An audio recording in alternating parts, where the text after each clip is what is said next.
ఈసారి వదిలేసేయండి, ఈసారి ఒక్కరిని కూడా వదిలిపెట్టాలి. ఎవరెవరు ఏం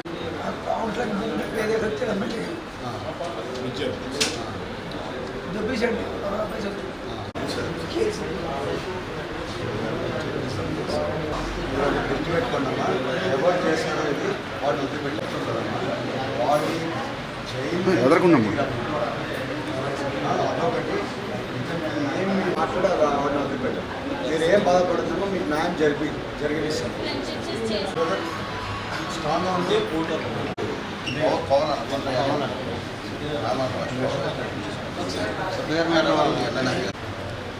ఈడే మన అనుకోలేదు అందులో కుర్రోడు నన్ను మధ్యలో లాగి పడుకోవడం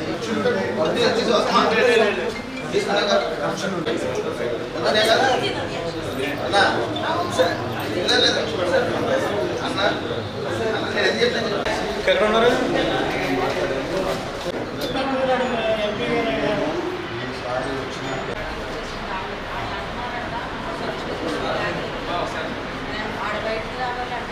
మీరు ఇది భయపడాల్సిన అవసరం లేమో మేము ఉన్నాం, భయపడకండి. ఇవాళ మీరు చూస్తే నిన్న పోలింగ్ రోజు చాలా మీద దాడులు జరిగాయి. టీడీపీ కార్యకర్తల మీద చాలా దాడులు జరిగాయి.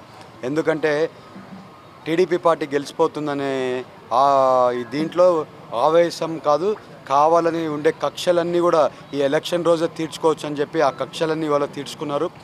ఈసారి వచ్చేది టీడీపీ గవర్నమెంటే. ఎవరెవరు చేశారో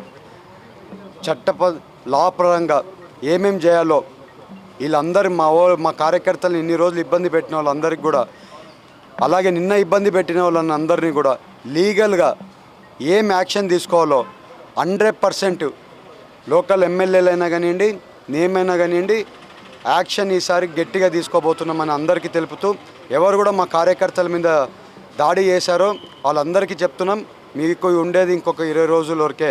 ఆ 20 రోజుల్లో మీరు ఇన్ని రోజులు చేసిన దాడులైనా కానీ, నిన్న చేసిన దాడులైనా కానివ్వండి, ఇంకా మీరు గుర్తుపెట్టుకోండి, ఈ దాడులన్నీ కూడా మేము సహించేది లేదు. మా కార్యకర్తలు మేము కాపాడుకుంటాం. మా కార్యకర్తలందరికీ చెప్తున్నాం, ధైర్యంగా ఉండండి. ఎవరికైనా ఏదైనా ఒక ఇన్సిడెంట్ జరిగి ఉన్నా కూడా ఈసారి వచ్చేది మన గవర్నమెంటే కాబట్టి ఈసారి వచ్చిన తక్షణమే లీగల్గా ఏమేం చేయాలో ప్రతి ఒక్కటి చేస్తామని మా అందరి కార్యకర్తలకి చెప్తూ, అందరికీ జనాలకు కూడా నేనంతా కూడా కొంచెం ఆందోళన కలిగించినారు. ఇవన్నీ కూడా మీరు అందరు కూడా చెప్తున్నాం, మా జనాలకి, మా ఏలూరు ప్రజలందరికీ చెప్తున్నాం, ప్రతి ఒక్కరికి మేము అండగా ఉంటామని చెప్తున్నాం. లీగల్గా ఏం యాక్షన్ తీసుకోవాలో ప్రతి ఒక్కటి తీసుకుంటామని మీ అందరికీ తెలుపుతూ అందరికీ నమస్కారాలు.